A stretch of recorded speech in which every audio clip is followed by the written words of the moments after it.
상속세 계산 구조로 이제 가봅시다. 상속세 계산 구조는 이건 뭐냐면 사망자의 이제 재산이 상속 재산 가액이 얼마 되고 어디까지가 상속 재산인가 이제요. 상속 재산 가액을 먼저 찾아요. 이 상속 재산 가액을 찾고 여기서 이제 뺄 때 상속 재산에서 공제하는 게 또 뭐 있고 얼마만큼 어떤 걸 또 빼주는가 이제 그걸 이제 찾아보는 거예요.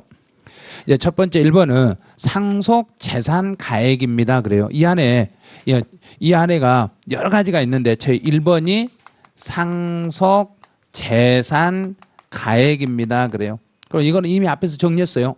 상속 재산 가액이라는 것은 누구에게 기속되는 그랬는가? 피상속인에게. 피상속인에게요.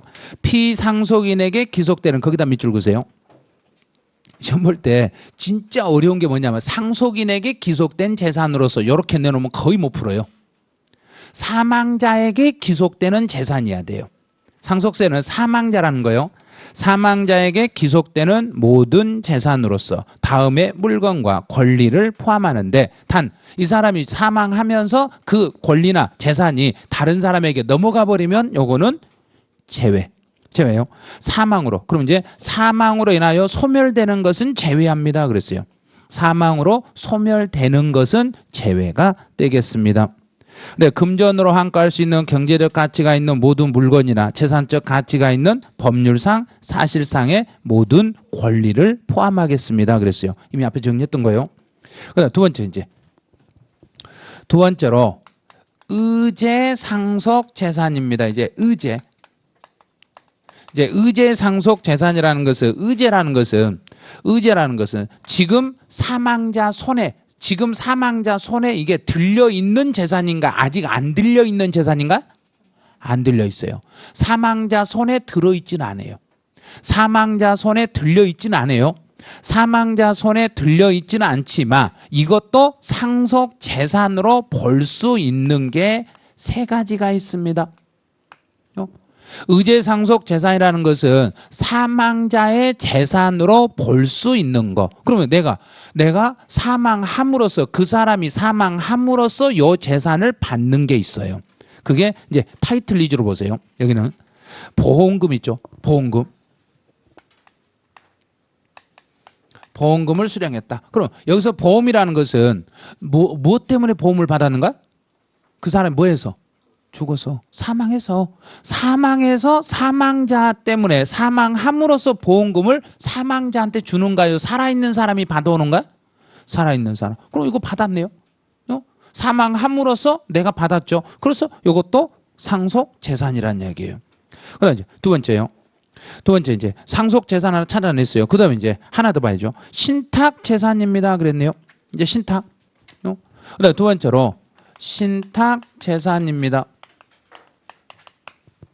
여기서 신탁이라는 것은 누군가에게 맡겨놓은 재산이에요. 내가 누군가에게 맡겨놨는데 그 사람이 사망하면서 이 재산이 어디론가 사라져버리면 상속 재산이다 아니다. 그럼 이제 그걸 찾아내보죠. 피상속인이 신탁한 재산은 상속 재산으로 봅니다. 그랬어요. 그런데 다만 타인이 신탁의 이익을 받을 권리를 소유하고 있는 경우에 그 이익에 상당하는 가액은 상속 재산으로 볼 수가 없습니다. 그러면 그 단서를 체크하셔야 돼요. 내가 분명히 누군가에게 맡겨놨는데 사망하면서 그 재산이 사라져버리면 상속 재산에서 제외가 되겠습니다. 네, 거기까지 찾아냈어요. 그 다음 이제 동그라미 2번 가보죠. 피상속인이 신탁으로 인하여 타인으로부터 신탁의 이익을 받을 권리를 소유하고 있는 경우에는 그 이익에 상당하는 가액을 상속재산에 포함합니다. 그러면 다른 사람으로부터 그러면 만약에 피상속인이 신탁으로 인하여 타인으로부터 신탁의 이익을 내가 받을 권리가 있으면 내가 받으면은 상속재산이고 못 받으면은 상속재산은 아닙니다. 그런 거예요. 그다음 이제 네 번째로 가니까 또 하나 더 있네요. 이제 퇴직금이 나오네요. 퇴직금. 그러면 이 사람이 무엇 하면서 내가 퇴직금을 받았는가? 사망하면서 퇴직금 받았네요. 그러면 이 세 가지는 사망자의 사망으로 인하여 피상속인의 사망으로 인하여 내가 받은 것들이에요. 사망을 세야만 요걸 받은 것들이기 때문에 요거는 지금 사망자 손에 들어있는 게 아니라 사망함으로써 발생하기 때문에 의제 상속 재산으로 봐서 요런 부분도 전부 상속 재산이란 이야기예요. 다 상속 재산이에요. 그다음 요 퇴직금 밑에 다 읽어볼 필요는 없어요. 일일이 다 읽어보지는 마세요. 그다음 이제 추정 상속 재산으로 이제 가요. 세 번째. 이제 추정 상속 재산입니다. 이제 추정이다. 추정이라는 것은 의심스럽다는 이야기예요. 요게 상속인 것 같은데, 그거 상속인 것 같은데 확실하지는 않아요. 지금 확실하지는 않는데 상속인 것 같아요 이 말이에요. 상속인 것 같아요. 이게 바로 추정 상속 재산이에요. 이제 추정 상속 재산은 이제 동그라미 기억본을 봐보세요. 피상속인이 상속 개시 전 1년 이내에, 그럼 이제 이 두 가지로 이렇게 나눌게요. 상속 개시 1년 이내에, 1년에, 그럼 사망하기 1년 전에 재산을 처분을 했어요. 재산을 처분을 했는데 얼마 이상의 재산을 처분했는가 봐보세요. 얼마 이상 그랬는가? 1년 전에 2억 이상. 그럼 이제 이게 좀 그쪽에 내용 좀 힘드시면 한 페이지 넘겨보시면 표로 다시 만들어놨어요. 문장 읽기가 좀 힘드실 거예요. 그래서 표 뒤쪽에 보면 표 있으니까 표를 보세요. 이제 재산 처분 먼저 밑줄 그어보세요. 재산 처분. 재산을 처분할 때. 그 다음 두 번째는 채무 부담. 똑같은 거예요. 내가 사망자의 재산을 처분하거나 사망자가 채무를 부담하거나 둘 다 똑같은 논리예요. 둘 다 똑같아요. 그래서 추정 상속 재산은 상속 개시 1년 전에, 상속 개시 1년 전이에요. 1년 이내에, 상속 개시 1년 이내에 2억 이상의 재산을 처분한 거예요. 2억 이상의 재산을 처분하거나 또는 사망하기 1년 전에 2억 이상의 채무를 부담했을 때, 이제 여기는 숫자 익히세요. 1년 전에 사망 1년 전에 얼마의 재산을 팔아먹었다는 이야기인가? 2억 이상의 재산을 팔았다는 이야기예요. 또 사망하기 1년 전에 얼마의 채무를 은행에서 빌렸다는 이야기인가? 2억 이상의 채무를 빌렸다는 이야기예요. 채무를. 2억 이상의 채무를 빌리거나 2억 이상의 재산을 팔아가지고 요걸 어디다 썼는지를 밝히지 못했을 때, 여기까지 되는 게 아니라 여기에다가 그 사유가 불분명하면, 사유가 분명하지 않으면 그래요. 사유가 불분명했어요. 근데 이번 공인회계사 시험에서 여기를 가지고 계산 문제를 만들었어요. 사유가 불분명한 것은 상속 재산이 되고, 사유가 분명하면 상속으로 잡아준다? 아니다. 분명하는 건 상속이 아니에요. 여기서 추정이라는 것은 2억 이상의 재산을 처분해가지고 2억 이상 재산을 처분해서 그 재산을 어디다 썼는가를 밝히면은 상속 재산에 들어간다? 안 들어간다? 안 들어간다. 밝히면 안 들어간다. 그런데 어디다 사용했는지를 못 밝히면은 그건 상속 재산에 넣어버리겠다는 이야기예요. 못 밝히면. 그럼 다시 이제 상속 개시 2년 이내에, 상속 개시 2년 이내에 이제요. 여기는 1년이 아니라 2년이네요. 그러면 1년은 넘고 2년 안에 이제 금액이 동그라미 2번 봐보세요. 2년 이내에 재산 종류별로 계산하여 5억 이상이네. 여기는 이제 5억 이상의 재산을 처분하거나 5억 이상의 채무를 부담했을 때 그 돈을 어디에 사용했는지 사용처가 불분명하면은 다시 뭘로 잡아라? 상속 재산으로 잡아버려라. 상속 재산으로 잡으셔야 되겠습니다. 이렇게 가는 거예요. 그럼 이제 여기서는 1년, 2년 요 사이만 생각하죠. 그럼 이제 지금부터 이제 금액으로 한번 연습해 보죠. 금액으로. 사망하기 1년 전에 1억 5천의 재산을 팔았어요. 사망하기 1년 전에 1억 5천짜리 재산을 팔아가지고 어디다 썼는지 밝히지 못했어요. 그럼 상속 재산이다? 상속 재산이 아니다? 왜 아니다? 2억이 넘지 않았으니까. 그래서 저는 법을 알기 때문에 사망하기 1년 전에 얼마까지는 얼른 팔아먹겠는가? 1억 9,900만 원까지는 얼른 팔아먹고 2억까지 넘으면 안 돼요. 2억 넘어버리면 안 돼요. 1억 9,999원까지는 팔아먹어도 돼요. 여기까지 2억만 안 넘으면 되니까. 2억 넘어버리면 그때는 어디다 썼는가를 밝혀야 돼요. 2억이 넘지 않는 건 밝힐 필요 없이 그냥 빼주겠다는 이야기예요. 그런데 사망하기 1년하고 2년 사이에 재산을 팔아먹을 때는 얼마까지는 팔아먹어도 된가? 5억 미만은 팔아먹어도 돼요. 2억은 넘고 2억 초가 5억 밑으로는 팔아먹어도 돼요. 그럼 만약에 사망하기 1년 5개월 전에 4억의 재산을 팔았어요. 그럼 그거 책임 소재 밝힌다 안 밝혀도 된다? 안 밝혀도 된다. 5억이 안 됐으니까. 그래서 1년 이내 그랬으니까 1년 안에 2억 이상을 팔았을 때는 밝혀야 되고 2년 안에 5억 이상을 팔았을 때는 밝혀야 돼요. 그래야 돼요. 그런데 만약에 여기서 이제 불분명하더라도 얼마를 상속세 과세가액에 산입할 것인가. 방가로 2번은 요거는 공인회계사 시험에서만 나와요. 우리는 이론 문제만 나오고 계산 문제가 안 나와요. 우리는 이론만 나오니까 이 부분은 그냥 참고용으로 보세요. 어떻게 하냐면 용도가 불분명한 금액에 대해서는 만약에 제가 이제 사망하기 1년 전에 3억의 재산을 팔았어요. 1년 전에 3억의 재산을 팔았는데 그중에 1억은 밝혔어요. 어디다 사용했다고 밝혔어요. 그럼 이제 팔았던 것 중에서 그중에 용도가 입증된 것은 뭐 해주고 그 말인가? 빼주죠. 그래서 입증된 거 뺐으니까 이제 얼마 남았는가? 3억 중에서 1억 밝혔으니까 2억 남았죠. 2억 남았는데 이제 기준 금액을 봐요. 여기서 기준 금액은 기억과 니은 중에 둘 중에 큰 걸로 잡아라 그랬는가? 적은 걸로 잡아라 그랬는가? 적은 거. 그러면 적은 것 중에서 둘 중에 2억이 있죠. 2억. 그러면 최소 얼마는 입증 안 해도 된다. 2억. 2억까지는 봐주겠다는 이야기예요.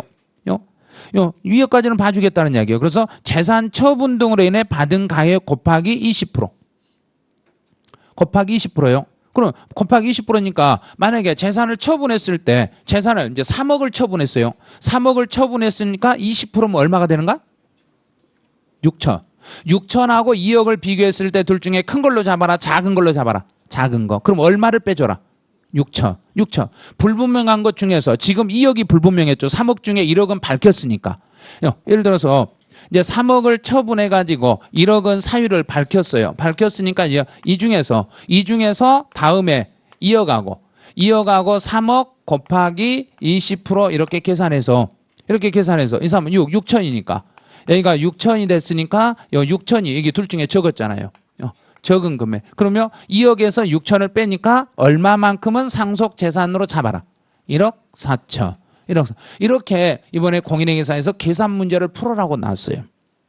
우리는 계산 문제 풀라고는 안 나와요. 그래서 기본적으로 어떻게 하냐면 내가 사유를 밝히지 못하더라도 처분했을 때 처분 가격의 몇 프로만큼은 안 밝혀도 그냥 봐준다. 20%. 20%는 봐주되 만약에 금액이 아주 많아지면 만약에 제가 처분한 금액이 100억을 처분해버렸다. 100억을 처분했는데 하나도 못 밝혔어요. 그러면 20%니까 100억에 20%면 얼마인가요? 20억을 다 봐준다. 2억까지만 봐준다. 2억까지. 그래서 2억이 한도 있었잖아요. 그래서 한도는 2억입니다. 그게 2억 밑에다 한도 이렇게 쓰시면 돼요. 그래서 최고 그냥 묵인해 주는 돈은 2억입니다 이 말이에요. 묵인할 수 있는 돈은 2억인데 그냥 대략 팔았던 금액의 몇 프로까지는 봐주겠는데 20%를 봐주겠는데 20% 봐주겠는데 봐주고 싶어도 금액은 얼마를 넘어가지는 못한다. 2억을 넘어가지는 못한다. 이 정도. 안 그래 4번이제 이제 네 번째로 증여 재산 가격입니다. 이제 살아생전에 증여를 했지만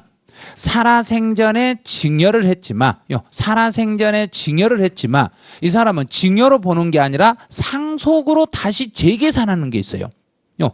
살아생전에 증여를 했어요. 그런데 이걸 증여로 보는 게 아니라 상속 재산에 다시 합산해야 될 게 있어요. 그럼 이제 피상속인이 살아생전에 증여한 게 있는데 이제 여기도 아마 보면 표가 있을 거예요. 이것도 뒤에 한 페이지 뒤쪽으로 가시면 표를 보셔야 돼요. 이제 피상속인이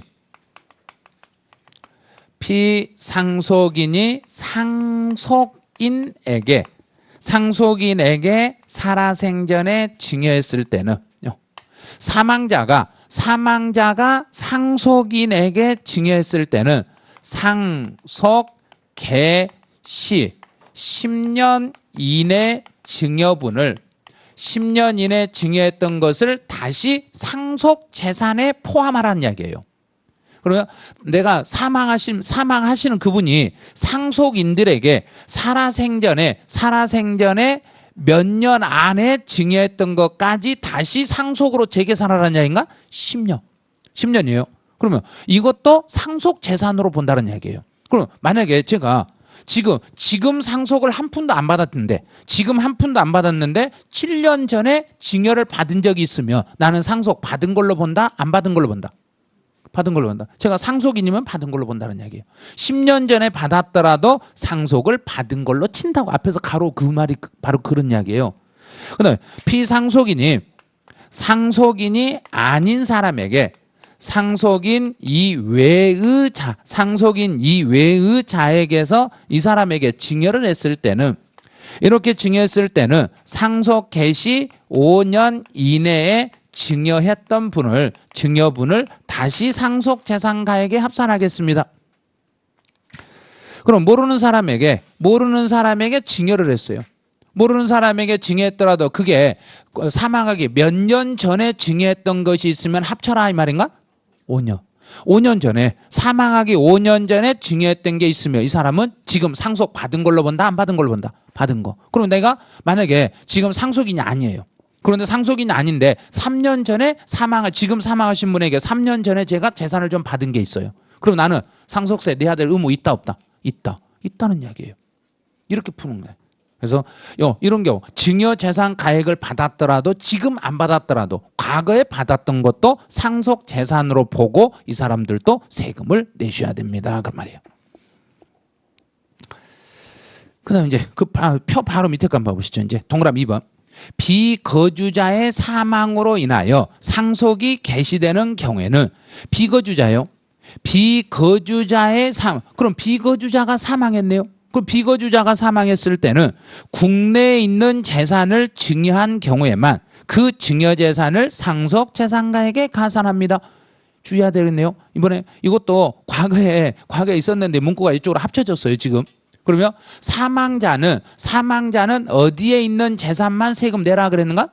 국내 재산만 내야죠. 그럼 사망자가 과거에 살아생전에 사망자로부터 그 사망하시는 자로부터 증여를 받았더라도 그 받았던 증여 재산이 우리나라에 있던 재산만 세금 내라. 외국 것도 세금 내라. 우리 것만. 왜?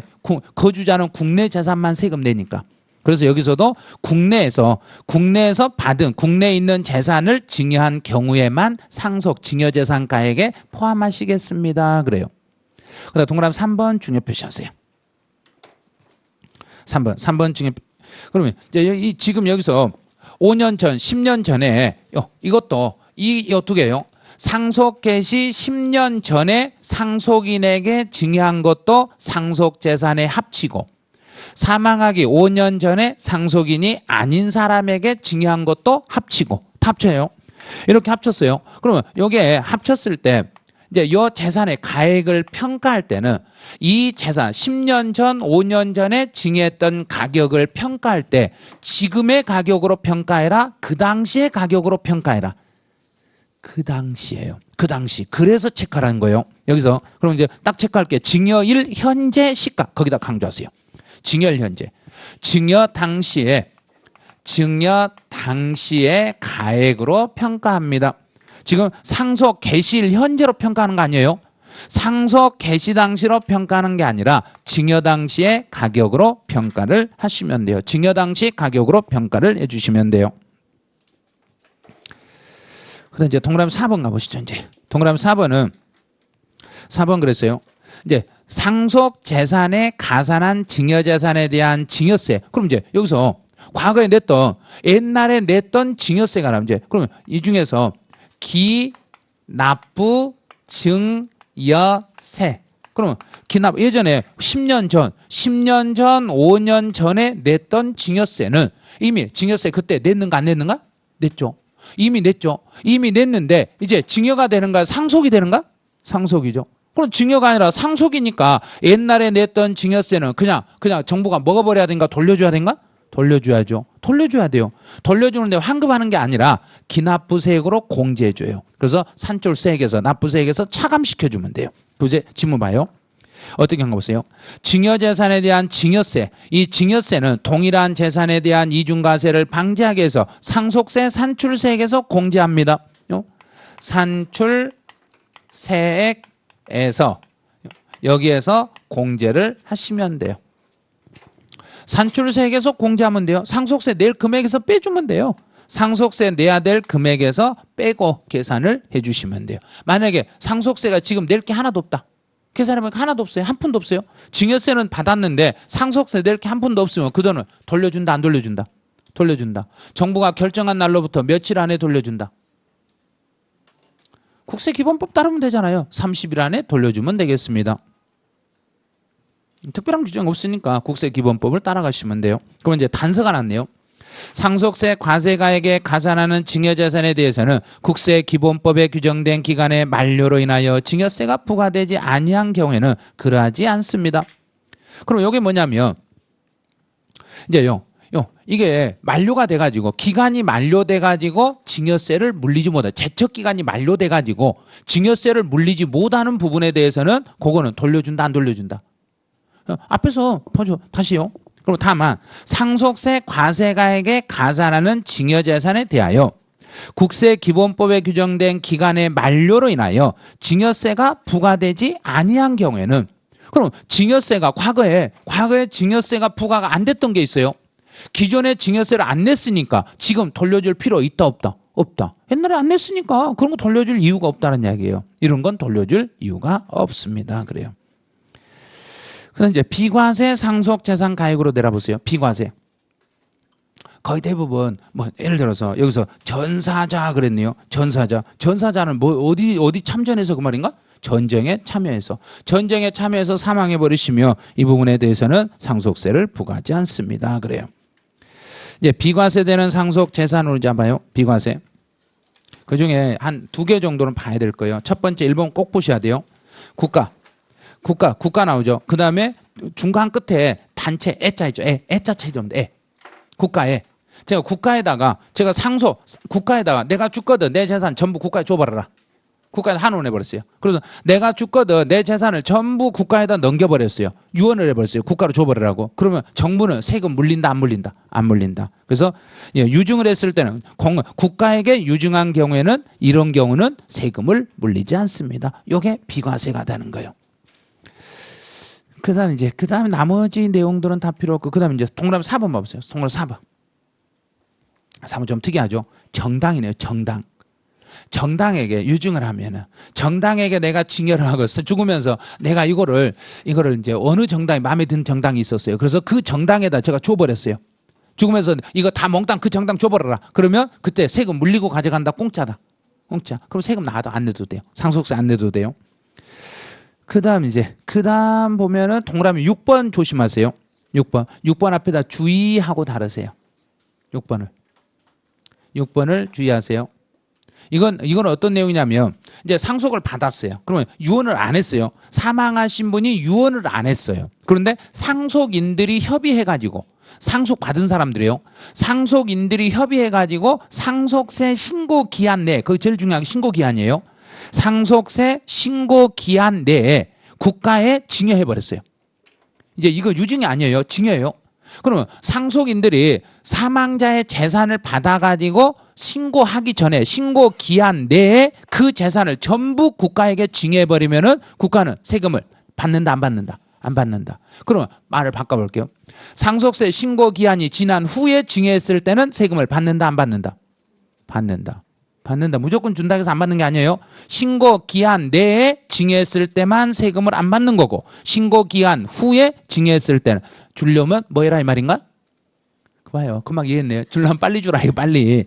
너 맞기 전에 주라 빨리. 그럼 예를 들어서 지금 상속세를 딱 때렸어요. 상속세를 한 대 딱 때리니까 맞거나 아이고 아프네. 그럼 너 가져 그랬어요. 그러면 이미 맞았는가 안 맞았는가? 맞았죠. 맞은 거 돌려줄 수 있겠는가? 없죠. 그래서 제가 아이스크림 먹고 있는데 우리 반 짱이 와서 야, 너 그랬더니 먹었어요. 먹으니 뒤통수 딱 때리죠. 그러면 한 대 맞고 나서 줄게. 그러면 이미 맞아버렸잖아요. 그건 의미 없다는 이야기예요. 그래서 이미 기한 내 신고 기한 내에 주면 이게 비과세가 되는데 신고 기한이 넘어서 지불했을 때 정부에게 증여했을 때는 과세 대상이 돼버립니다. 그래요. 네, 과세가액 불산입이라는 것을 여러분 참고로 보세요. 참고로 보시되 거기에 이제 어떤 것만 하나 정도 주의하시냐면요. 뭐 특별한 내용은 없네요. 과세가액 불산입이라는 게 특별한 내용 없으니까요. 여러분들 참고로 보실 분만 좀 보세요. 이런 것들은. 그다음 이제 과세가액에서 공제하는 금액이 있습니다. 그랬어요. 이제 공제. 그럼 이제 이 전체 상속 재산 가액을 지금 다 잡았어요. 이 상속 재산을 그 사람이 피상속인 사망자의 전체 재산 가액에다 의제 상속 재산, 추정 상속 재산, 증여 재산 가액을 다 더했어요. 1번부터 4번까지를 다 더해서 상속 재산 가액이라고 그래요. 그럼 이제 이 재산에서 과세 가액에서 이제 빼주는 게 있어요. 공제액입니다. 그러면 지금 앞에요. 이 과세 가액은 누구를 기준으로 과세 가액을 정했는가? 사망자 기준인가요? 상속인 기준인가? 사망자, 피상속인. 이걸 알아내야 돼요. 피상속인이 기준이에요. 그러면 피상속인이 기준이기 때문에 공제할 때 여기서 이 공제도 누구를 기준으로 공제액을 계산한다. 피상속인. 이것도 피상속인이에요. 피상속인을 기준으로 공제액을 계산하는 거예요. 지금부터 이제 이 공제액이라는 건 사망자 입장에서 공제액이라는 걸 주의하셔야 돼요. 그럼 이제 첫 번째예요. 거주자의 사망으로 상속이 개시된 경우에 이제 이 사람이 사망을 했을 때 여기서 빼주는 건 첫 번째 공과금이 있네요. 그럼 이 공과금은 누가 내야 될 공과금을 그 말인가? 피상속. 사망자가 내야 될 공과금만 빼주겠다는 이야기예요. 상속인 부담이 아니에요. 사망자가 부담했어야 될 공과금만 빼드리겠습니다. 그럼 이제 지문에서 뭔가 이상한 게 하나 보일 거예요. 그리고 두 번째 줄 끝으로 가보세요. 공과금은 기책 사유가 피상속인에게 있는 것만 공제하므로 그 다음부터 밑줄 그으세요. 상속 개시일 이후에 상속인의 기책 사유로 납부한 가상금, 체납처분비, 벌금, 과료, 과태료는 공제하지 않습니다. 그러면 사망자 때문에 부담해야 될 공과금은 빼주겠지만 상속인들의 잘못으로 과태료가 붙는 것은 그거는 공제해준다 안 해준다? 안 해준다. 이거는 사망자 때문에 한 게 아니라 네가 시간 늦어서 더 낸 거지 그걸 왜 빼주냐 이거예요. 만약에 예를 들어서 사망자가 내야 될 공과금이 1,000만 원 있었어요. 그런데 제가 세금을 그 돈을 못 내가지고 과태료 200만 원 붙었어요. 그러면 1,000만 원은 빼주는데 200은 빼준다 안 빼준다? 안 빼준다. 과태료 안 빼준다는 이야기예요. 왜? 죽은 사람 잘못이 아니라 산 사람 너희들이 잘못한 거 아니냐 그거는. 그래서 그건 안 빼주겠다는 이야기예요. 그다음 이제 두 번째 장례 비용입니다. 장례 비용. 이 장례 비용은 공인행사 시험에서는 반드시 계산 문제로 나와요. 그런데 우리는 이론 문제만 나와요. 우리 이론 문제만 나오니까 우리 이론적으로 정리를 해 주셔야 돼요. 이제 장례를 치르면 장례는 단계가 몇 단계로 나눠지는가? 장례 단계는 몇 단계로 나눠진가? 죽어가지고 손님 받는 단계, 땅속으로 들어가는 단계, 2단계로 나눠집니다. 그럼 공제할 때도 몇 단계로 나눠진다? 2단계로 나눠집니다. 손님 받는 단계에서 그냥 예를 들어서 3일 동안 안치했을 때 거기서 들어간 돈하고 그다음에 땅으로 들어갔을 때나 또는 불탔을 때 거기 두 군데 그쪽에 들어가는 돈 그거 따로 구분해 줘야 돼요. 따로 구분하셔야 돼요. 그럼 이제 두 개 따로 구분해 보죠. 피상속인의 사망일로부터 장례일까지 장례에 직접 소요되는 거 그게 첫 번째예요. 장례일까지. 그러면 그때는 일반적인 거요. 일반요. 여기서 일반적인 거 이렇게 봐죠. 일반적인 것은 이제 원칙. 원칙은 장례할 때, 이제 장례식장에서 장례를 치른다 하면 대략 한 이틀에서 3일 정도 있어야 돼. 3일장. 우리나라는 주로 3일장을 많이 하니까. 그래서 3일 동안 들어간 돈이 대략 얼마 정도 들어가겠는가? 대략. 여러분 앉아봤으면 알 거 아니에요. 거기서 돈 계산해 보시면 알 거 아니에요. 대략 얼마 정도 들어간다. 1번 100만 원. 택도 없죠. 2번 500만 원. 그것도 택도 없죠. 한 1000만 원. 그 정도는 안 들어가요. 사실 1000만 원까지 안 들어가요. 그래서 일반적 원칙은 500만 원을 공제해 줘요. 500만 원을 공제해 주되 이 경우는 영수증 없이도 가능해요. 영수증이 없더라도 기본적으로 장례를 할 때 최소 얼마는 들어갈 거란 이야기인가? 500 넘게 들어간다는 이야기예요. 500 넘게 들어간다. 이것저것 계산해 보면 500 진짜 넘어요. 훨씬 많이 들어가요. 그래서 이런 걸 여러분들 이런 거 한 번씩 해봐야 돼요. 거기서 그 돈 관리를 한번 해가지고 실제로 이 계산을 했을 때 어느 정도 돈이 들어간지를 여러분들이 느끼면 저 정도는 빼줘야 되겠구나 생각이 들 거예요. 그런데 이제 일반적인 경우는 500인데 그런데 다만 500을 500만 원 하고 금액이 1000만 원을 초과한 경우에는 1000만 원을 초과한 경우는 얼마로 한다 그랬는가? 1000만 원 합니다. 그럼 이제 영수증을 구비했을 때는 영수증이 있으면 1000만 원을 한도로 하겠습니다. 아무리 영수증이 있더라도 얼마 이상은 안 빼준다. 1000만 원까지 최대 1000만 원까지 빼드리겠습니다. 영수증이 없으면 없더라도 무조건 얼마는 빼주고 500은 빼주고 그러면 계산 문제를 풀어라 그러면 장례 비용 그러면 아무 말이 없어도 무조건 얼마는 뺀다. 500 뺀다. 무조건 500 빼고 보는 거예요. 기본 500 빼고 영수증 첨부하면은 얼마까지 빼고 1000만 원까지 빼겠습니다. 영수증을 구비하면 1000만 원까지 빼고 영수증이 없으면 500을 빼드리면 됩니다. 여기 이제 우리 그 장례식장에서 들어간 3일 동안 들어간 돈이 여기까지예요. 그다음에 하나 더 있죠. 밑에 거요. 봉안시설 또는 자연장지의 사용에 소요되는 금액 그랬네요. 장집이요.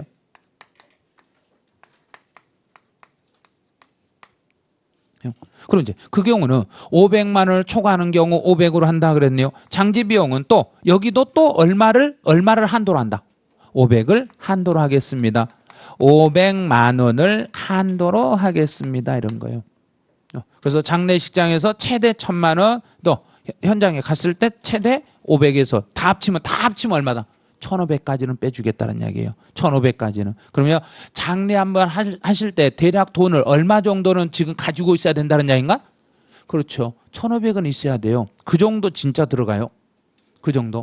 그래서 1500 정도는 생각을 하셔야 돼요. 이 정도. 최소 이 정도 들어갈 거라고 보시면 돼요. 그 다음 동그라미 3번 이제. 동그라미 3. 근데 이 장례 비용 제일 위로 가보세요. 제일 위에. 방가로 1번에 누가 사망했을 때 지금 그랬는가? 거주자요. 그런데 이제 밑에 비거주자가 사망했을 때 두 번째 줄 끝에다 체크하세요. 비거주자가 두 번째 줄 제일 끝에 장례비용 공제되지 않으면 주의해야 됩니다. 거기다 체크하세요. 그러면 비거주자가 사망했을 때는 장례비용을 빼준다, 안 빼준다? 안 빼준다. 왜? 이유가 뭐다? 그 나라에서 얼마 들어간 우리가 알 길이 없으니까. 그러니까 우리나라가 아니라 다른 나라에서 죽었으니까 우리가 빼줄 필요가 뭐 있냐 이거예요. 우리나라에서 장례 비용이 들어가야지 외국에서 들어간 건 안 빼주겠다. 그래서 이 장례 비용은 거주자만 공제가 됩니다 이 말이에요. 장례 비용은 거주자만 공제합니다. 그럼 공과금은 이건 거주자만 빼준다. 비거주자도 빼준다. 여기는 거주자만 그랬으니까 다른 건 거주자, 비거주 다 빼주겠죠. 이런 게. 그다음 이제 동그라미 3번 채무. 이제 채무예요. 여기서 채무라는 것은 누구의 채무를 빼줘라. 피상속이 사망자의 채무인데 이때 이 채무는 여러분이 만약에 여기서 채무라는 것은 더하기 항목인가 빼기 항목인가? 빼기잖아요. 빼기 공제니까. 빼기 항목이니까 채무가 많으면 많을수록 세금이 올라가 버린가 내려가 버린가? 내려가죠. 내려가니까 우리는 어떻게든지 우리 세무서 입장에서는 빼줄 생각을 해야 한다. 안 빼줄 생각이 한다. 안 빼준다. 그러면 어떤 채무만 빼주겠다. 자, 1번 불확실한 거. 2번 확실한 거. 그렇죠. 그래서 확실한 채무만 빼주는 거예요. 확실한 채무에 대해서만 빼주고 불확실한 건 빼줄 수가 없습니다. 확실한 채무만 빼주는 거예요. 이제 한 메모해 놓으세요. 그게 문장 다 읽을 필요 없이 그냥 확실한 채무 이렇게 생각하면 돼요. 확실한 확정된 확실한 채무만 빼주고 불확실한 건 빼줄 수 없습니다. 그래요. 이제 상속공제로 가보세요. 한 페이지 넘기시면 이 상속공제가 이번에 법이 개정이 됐어요. 이제 상속공제가 이번에 법이 개정이 됐어요.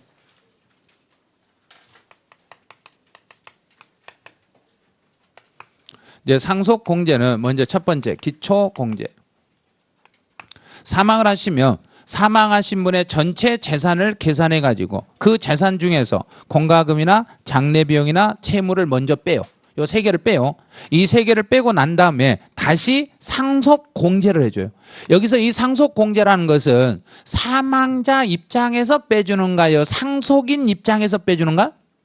이제 누구 입장에서? 상속인 입장에서 빼주는 거예요.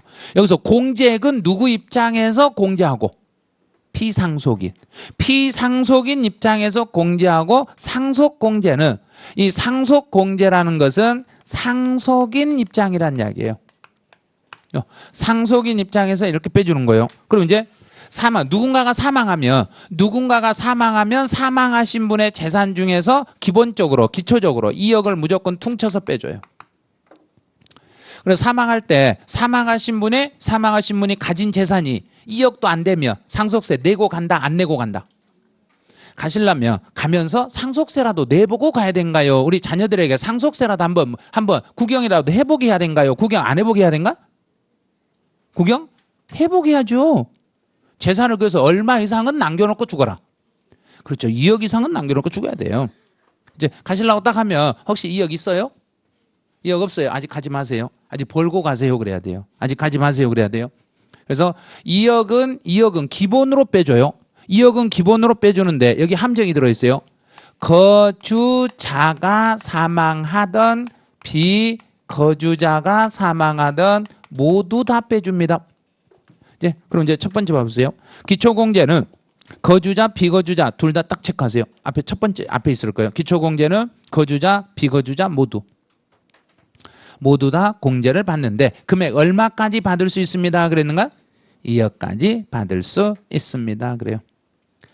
그런데 이제 두 번째 줄 중간 보세요. 비거주자의 사망으로 상속이 개시된 경우에는 기초공제만을 적용하고 기초공제를 제외한 나머지는 안 됩니다. 비거주자가 사망하면 외국에 자녀가 몇 명 있는지 우리가 가서 확인되는가 안 되는가? 안 되지요. 안 되죠. 그래서 기초공제를 제외한 나머지는 비거주자에게는 공제하지 않습니다. 이제 그 밖에 인적공제네요. 이제 인적공제예요. 그 밖에 인적공제는 여기에 왜 이렇게 인상이 됐냐면 이번에 이게 대폭 인상이 됐어요. 대폭 인상이 됐는데 물가 상승률을 고려해서 인상이 됐어요. 예, 물가가 상승돼 가지고 이것 좀 우리도 더 빼주자. 그래서 이렇게 한 거예요. 예, 그럼 이제 첫 번째 칸을 가보세요. 첫 번째 칸을 보면 자녀 공제가 있네요. 자녀 공제. 이제 첫 번째는 자녀가 있으면 자녀 공제입니다. 이 자녀는 나이도 묻지 말고 인원수도 묻지 마세요. 제 자녀가요 한 500명인데요. 다 빼줘요. 다. 500명이면 다 빼줘요. 인원수 제한 없어요. 나이도 제한 없어요. 같이 살든 안 살든 상관없어요. 이런 거 상관없어요. 그래서 나이와 동거 여부 무관입니다. 이제 한 사람당 자녀 공제는 1인당 지금까지는 3천만 원이었는데 이제부터는 3천이 아니라 5천만 원씩 빼줘요. 자녀 5천, 1인당 5천입니다. 1인당 5천만 원. 그럼 예를 들어 자녀가 10명이다. 자녀가 10명이면 얼마까지인가? 5억. 그러면 기본적으로 2억 있으니까 자녀가 10명 있으면 얼마는 벌어놓고 가셔야 된가? 7억은 넘어야겠죠. 7억, 재산 7억은 남겨놓고 가야지. 7억보다 더 남겨놓고 가야지. 7억도 안 되면은 자녀들이 상속세 평생 구경도 못 해본다는 이야기예요. 그래서 상속세 구경하려면 자녀가 많을수록 재산을 많이 벌으셔야 돼요. 그다음 이제 두 번째 칸에 연로자 공제가 있습니다. 상속 받으신 분 중에서 연로자가 계시면 아니 상속을 받는데 무슨 연로자가 계세요? 그랬어요. 그럼 상속을 받으면 만약에 결혼하지 않는 자녀가 사망하면은 상속인이 누가 돼버린가? 직계 존소. 됐잖아요. 직계 존소. 그럼 직계 존소니까 나의 부모가 있겠죠. 그럼 여기서 이제 나이가 이번에 바뀌었어요. 나이가 과거에는 60세였어요. 60세면 경제활동 못 하겠는가? 하겠는가? 했죠. 그래서 65세로 바뀌었어요. 이제 여기서는 1인당 5천이고 65세로 바뀐데 여기도 1인당 5천이에요. 1인당 5천만 원입니다. 이제 여기는 나이를 이주로 잘 보세요. 나이 65세인데 단 연로자 공제에서 배우자는 안 됩니다. 배우자는 제외됩니다. 배우자는 배우자 상속 공제가 금액이 크기 때문에 연로자 공제까지 해주지는 않습니다. 그래서 거기에 배우자는 제외된다는 거 그 칸에다가 거기다 강조하세요. 배우자는 제외됩니다. 그다음 이제 세 번째 칸 봐보세요. 미성년자가 있네요. 미성년자.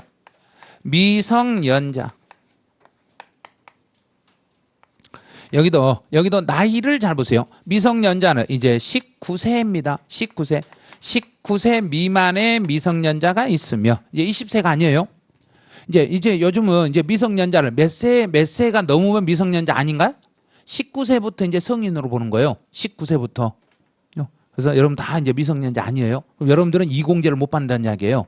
그래서 미성년자 20세예요. 옛날에 20세가 지금은 19세예요. 그래서 19세 미만인 사람은 19세 달할 때까지 19세에 달할 때까지 연수에 까지의 연수에다가 이제 500이 아니라 얼마를 곱해라 그랬냐면 1000. 이제 1000을 곱해. 예전에 여기가 1년에 500씩 이렇게 올라갔어요. 그럼 제가 예를 들어서 지금 나이가 15세다. 나이가 15세예요. 15세면 19세 될 때까지 몇 년 남았는가? 4년. 그럼 4년 남았으니까 1년에 얼마씩? 1000만 원씩 더 보태주란 얘기예요. 미성년자들은 연간 얼마 정도는 쓸 수 있다는 얘기인가? 1000만 원. 그러면 한 달에 대략 미성년자에게 그 사람이 들어갈 수 있는 돈이 한 달에 한 8, 90은 들어갈 거란 얘기예요. 그러면 제 떳떳하게 가서 미성년자면 한 달에 8, 90만 원씩 내놓으라고 그러면 돼요. 죽기 전에 빨리 내놔라. 그래서 미성년자는 19세, 20세 아니에요. 19세고 이제 금액이 1000으로 500이 아니라 1000으로 바뀌었어요. 그다음에 이제 장애인 공제가 있으며 장애인. 이 장애인 공제는 기대 여명 연수라는 게 있어요. 기대 수명이라는 이야기예요. 기대 수명. 기대 수명이 이제 통계청에서 발표한 기대 수명이 있어요. 그 기대 수명에다가 연 1000만 원씩. 여기도 500이 아니라 연 1000만 원씩으로 이렇게 바뀌었어요. 금액들도 많이 늘어났고 나이도 바뀌었고 막 그래요. 그래서 이런 문제를 내면 약간 복잡해질 수 있어요. 근데 이렇게 숫자를 직접적으로 내는 것보다는 숫자 밑에 있는 걸 봐보세요. 동거 가족이란 그랬네요. 그럼 체크 안 해도 돼요. 보기만 하세요. 상속해 사망일 현재 피상속인이나 사실상 부양하고 있는 직계 비속 및 형제 자매를 말합니다. 그럼 직계 비속 속에는 배우자의 직계 존비속을 포함합니다. 그러면 사실상 부양하고 있는 직계 존비속과 배우자의 직계 존비속을 포함합니다. 이게 지금 뭔 말인가? 재혼했더라도 딸린 자녀들도 포함합니다. 이 말이에요. 재혼해서 딸려온 자녀들도 포함하겠습니다. 이런 거예요. 그다음에 두 번째, 미성년자 공제를 할 때 연수의 계산에 있어서 1년 미만의 기간은 1년으로 하겠습니다. 1년 미만의 기간은 그냥 1년으로 쳐드리겠습니다. 1년으로 쳐드리겠습니다. 1년 미만의 기간은 그냥 1년으로 봐드리겠습니다. 이런 거요. 이제 중복공제로 가보죠. 중복공제. 이제 동일인이 2개 이상의 인적 공제 대상이 되는 경우에 자녀 공제는 미성년자 공제와 중복되며 자녀 공제 얼마를 받을 수 있고 1인당 5천. 미성년자는 19세 될 때까지 1년에 1000. 둘 다 중복해서 받을 수 있어요. 또 장애인 공제는 다른 인적 공제와 인적 공제 및 배우자 공제와 중복해서 받을 수 있어요. 그럼 배우자 공제는 다른 거하고 중복이 되는가 안 되는가? 안 돼요. 배우자는. 그런데 배우자가 장애인이다. 그러면 장애인 공제도 받을 수 있고 배우자 공제도 받을 수 있어요. 그래서 일단 장애인인 경우는 어떠한 것도 다 받을 수 있어요. 장애인이면 전부 다 중복해서 받을 수 있습니다. 그래서 이제 사례를 1번부터 5번까지 해서 사례를 몇 개를 드러났어요. 그래서 드러났으니까 여러분들 참고로 보세요. 자녀가 연로자인 경우. 자녀가 연로자예요. 그럼 자녀가 연로자면은 자녀 공제와 무엇만 받을 수 있는가? 미성년자만. 그러면 자녀 공제는 자녀가 연로자면 자녀 공제와 연로자 공제는 중복 적용이 안 되는 거예요. 안 되는 거예요. 그래서 자녀가 예를 들어서 사망하신 분이 150세가 사망했다. 왜요? 150세. 그러면 요즘 노래도 있잖아요. 150세면 이미 거기 가 있다고 그랬잖아요. 이미 가 있으니까 찾지 말라고. 이미 와 있으니까. 그래서 150세면 이미 죽었어요. 이미 150세 죽어버렸어요. 그러면 자녀는 몇 세 정도 되겠는가? 한 120세 될 수도 있겠죠. 그렇잖아요. 120 넘을 수도 있잖아요. 그런데 65세가 넘었잖아요. 넘었으니까 얼마만큼만 공제해줘라. 5천만 해주고 연로자 공제 5천을 해줘라. 해주지 말아라. 그건 안 된다는 이야기예요. 그다음 이제 한 페이지 넘겨보세요. 자녀가 미성년자인 경우는 자녀 공제 5천만 원도 받고 19세 달할 때까지 1년에 1,000만 원씩도 받을 수 있고, 이건 받을 수 있겠죠. 그다음에 자녀가 장애인이다. 그럼 자녀 공제도 받을 수 있고 또 뭣도 받을 수 있고 장애인 공제도 받을 수 있습니다. 그다음에 배우자가 연로자다. 그럼 배우자 공제는 받을 수 있는데 연로자 공제는 받을 수 없다. 이거 받을 수 없어요. 또 배우자가 장애인이면 배우자 공제도 받을 수 있고 연로자 공제도 받을 수 있습니다. 장애인 공제도 받을 수 있습니다. 장애인이면 무조건 다 중복이 되는 거예요. 배우자는 연로자는 안 된다고 그랬어요. 배우자가 65세 넘어도 연로자 공제는 안 되고 배우자 공제만 돼요. 그래서 장애인이면 배우자 공제도 따로 받을 수 있고 장애인 공제도 또 받을 수 있습니다. 이제 일괄공제 선택이라는 게 뭐냐면 일괄공제라는 건 이거예요. 기초공제하고 인적공제 요걸 두 개를 퉁쳐요. 두 개를 더해요. 기초공제하고 일괄공제를 두 개를 더해가지고 기본 5억하고 비교를 해요. 5억하고. 그럼 이제 예를 들어 볼게요. 기초공제 2억에다가 자녀공제, 연로자, 미성년자, 장애인 이걸 싹 더해요. 다 더해봤더니 여기가 4억이다. 그러면 인적공제가 4억이고 기초공제가 2억이면 다 더하면 얼마인가? 6억. 6억하고 5억을 비교했을 때 둘 중에 큰 걸로 빼줘요. 그러면 6억을 빼라, 5억을 빼라. 6억을 빼라. 그럼 다시요. 그 다음에 기초공제가 2억이고 인적공제가 5천밖에 없어요. 인적공제가 5천밖에 없어요. 그러면 다 합치니까 2억 5천. 그러면 5억하고 2억 5천 중에서 큰 걸 빼라 그러면 얼마 빼준다? 5억. 그럼 이제 해석해봐요. 부모님이 이제 자녀가 있는 상태로 사망했어요. 자녀가 있는 상태로 자녀 한 명만 있어도 자녀 한 명 있는 상태로 사망했으면 기본적으로 얼마까지는 벌어놓고 가셔야 된다. 일괄공제니까 5억. 퉁쳐서 5억이니까 최소 5억이에요. 그래서 자녀 한 명만 있어요. 이제 상속 공제할 때 이렇게 물어보면 돼요. 혹시 사망하신 분 자녀 있으세요? 물어봐가지고 있어요. 그러면 기본 5억은 뺀다 이제 생각을 하고 있으면 돼요. 그러고 나서 이제 물어볼게. 그럼 사망자의 재산이 얼마 정도 돼요? 그러면 5억 넘어요? 그러면 아니요 5억 안 넘어요. 그러면 세금 낼 것도 없겠네요. 그러면 돼요. 일괄공제가 5억이에요. 일괄공제는 기초공제와 인적공제를 합쳐서 5억과 그 금액과 5억을 비교해서 둘 중에 큰 걸로 빼주겠습니다. 그래서 큰 금액을 선택하여 공제한다. 큰 금액에다 큰 자에다 동그라미 치세요. 적은 거 이렇게 출제해요. 적은 걸로 나오니까 큰 금액을 빼주겠습니다. 그래요. 그다음 배우자 상속공제는 그랬네요. 여기서는 동그라미 4번만 보세요. 제일 밑에 동그라미 4번. 가장 밑에요. 배우자 상속공제는 배우자가 상속을 한 푼도 안 받았더라도 기본 5억까지는 빼줘요. 배우자는 무조건 5억이에요. 배우자만 살아있으면 배우자는 5억을 빼주고 만약에 배우자가 상속을 받을 때 배우자가 최대로 받아갈 수 있는 금액은 대략 30억까지예요. 근데 그건 신경 쓰지 마세요. 배우자는 상속을 받든 안 받든 무조건 배우자는 살아만 있으면 얼마를 최소로 빼준다. 5억을. 무조건 5억 빼죠. 그럼 이제 해석해봐요. 이제 이렇게 말하죠. 혹시 사망하신 분의 배우자 살아계신가요? 네, 배우자 있었는데요. 혹시 자녀 있어요? 자녀 한 명 있는데요. 그럼 기본 얼마는 빼준다? 10억. 10억. 그러면 돌아가실 때, 죽을 때 배우자도 있고 자녀가 있으면 얼마는 벌어놓고 죽어야 된다? 10억. 그래서 혹시 여러분들 책 제목에 10억 만들기라는 책 보셨죠? 그게 왜 10억 만들기인가? 그 이유가 바로 상속세 한번 내보자 이 말이에요. 진짜요, 그거. 상속세 한번 내봐라. 나도 상속세 한번 내볼란다. 이 말이에요. 내가 죽더라도 내가 10억이 넘으면 니들이 상속세를 내야 되니까 10억은 넘게 만들어 놓고 가라는 이야기예요. 왜? 10억까지는 세금 없이 죽을 수 있으니까. 그래서 10억 만들기란 이야기예요. 최소 10억까지는 배우자 있고 자녀가 있으며 10억까지는 죽어도 세금은 안 냅니다. 그런 뜻이에요. 이제 한 페이지 또 넘어가 봐요. 이제 그 정도 해놓으시고, 그 다음에 이제 거기에 부부가 같은 날에 사망한 경우 배우자 상속공제액은 참고로 좀 읽으세요. 그럼 예를 들어서 부부가 동시에 사망해버렸어요. 부부가 동시에 사망해버렸으면 배우자 공제 해주겠는가 안 해주겠는가? 동시에 죽어버렸으니까 안 해주겠죠. 그럼 이제 맞아요. 1번 동시에 사망한 경우로서 부와 모가 동시에 사망했을 경우 그랬네요.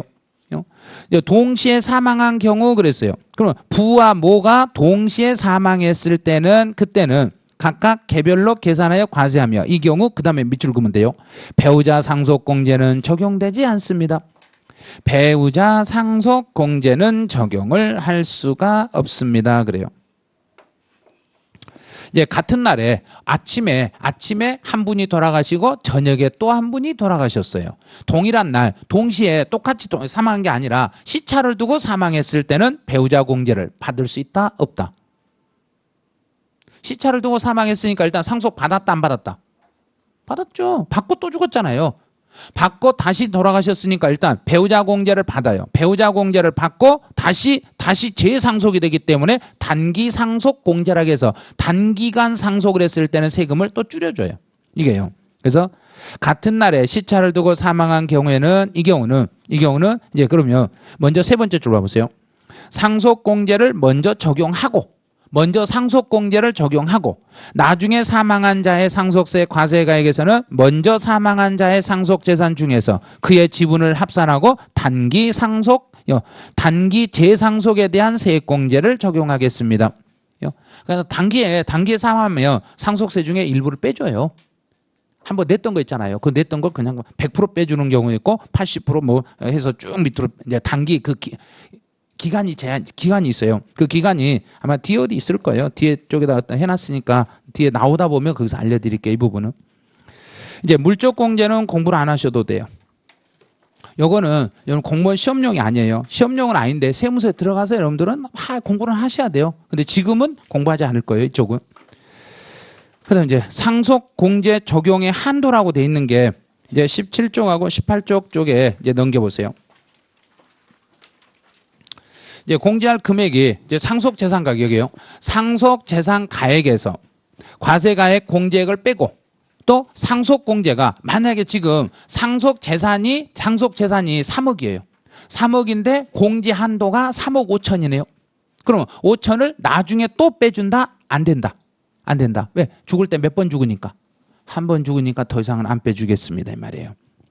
그럼 이제 그 경우는 그 한도를 적용합니다. 이 말이 그 재산가액 한도 내에서만 빼드리겠습니다. 이런 뜻이에요. 그 재산 한도 내에서만 빼주고 한도를 초과하면 초과된 건 다시 나중에 또 빼거나 그런 건 없어요. 근데 감정평가 수수료 공제 요거는 참고도 하셔도 되고 안 해도 되고 그래요. 그러니까 안 봐도 돼요. 그런 부분은. 이제 과세표준과 세율 나왔는데 요 부분은 이제 그 1번의 과세표준에서 과세최전이라고 되어 있는 동그라미 2번 여기만 보면 돼요.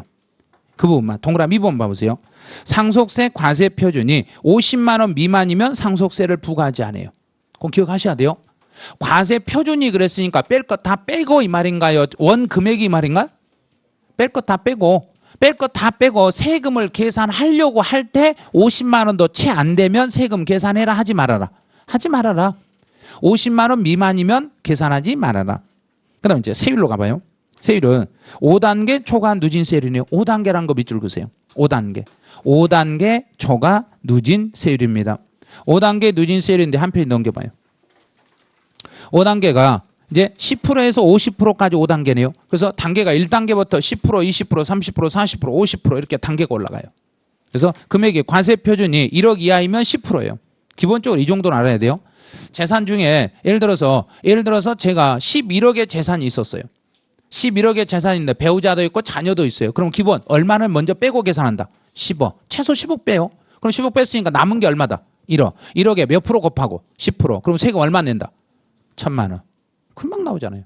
그럼 상속세 1,000만 원 정도 나오겠는데요. 그럼 제대로 내면 10%또 빼주니까 900만 내시면 되겠네요. 그러면 돼요. 나중에 또 빼주는 게 또 있어요.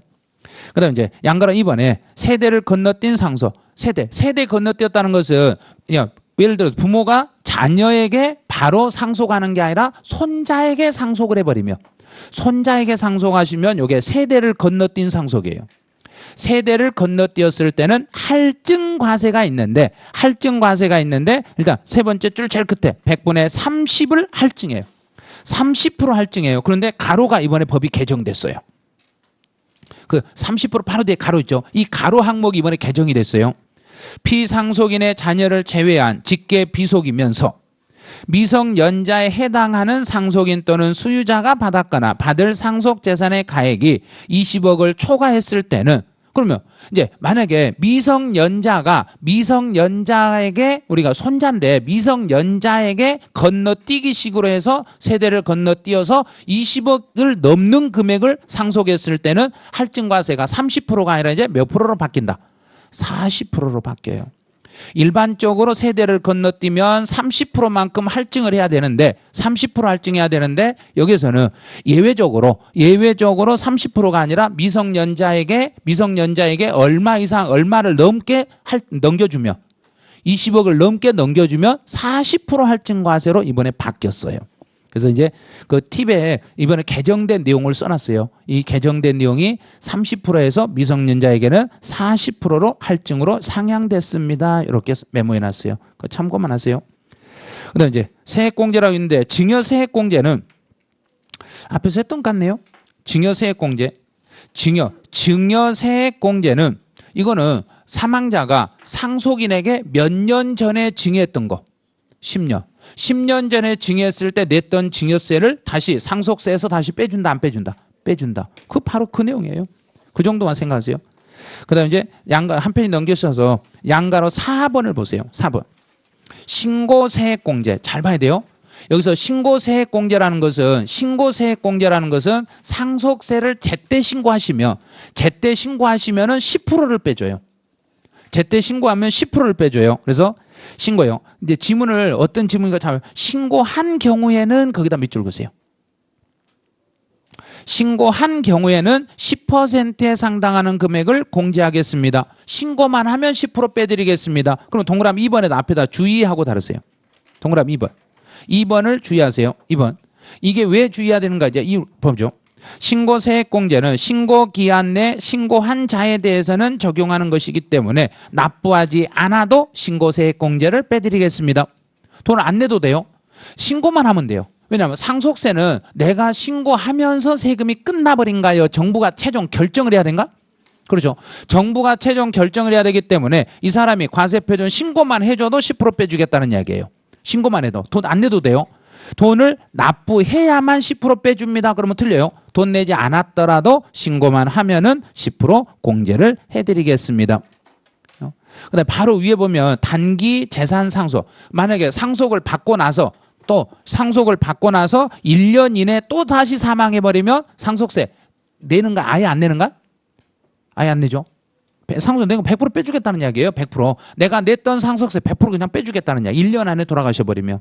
그런데 10년 안에 돌아가시면 그러면 다시 몇 프로까지 빼주라고 돼 있는가? 10%. 이렇게 단기 상속 재산이면 먼저 상속을 받고 나서 또 받은 사람이 또 사망했을 때 그러면 오전에 누군가가 사망해서 그 배우자가 상속을 받았다가 오후에 그 배우자가 또 사망해버리면 냈던 상속세 몇 프로를 빼준다? 100% 다 빼준다는 이야기예요.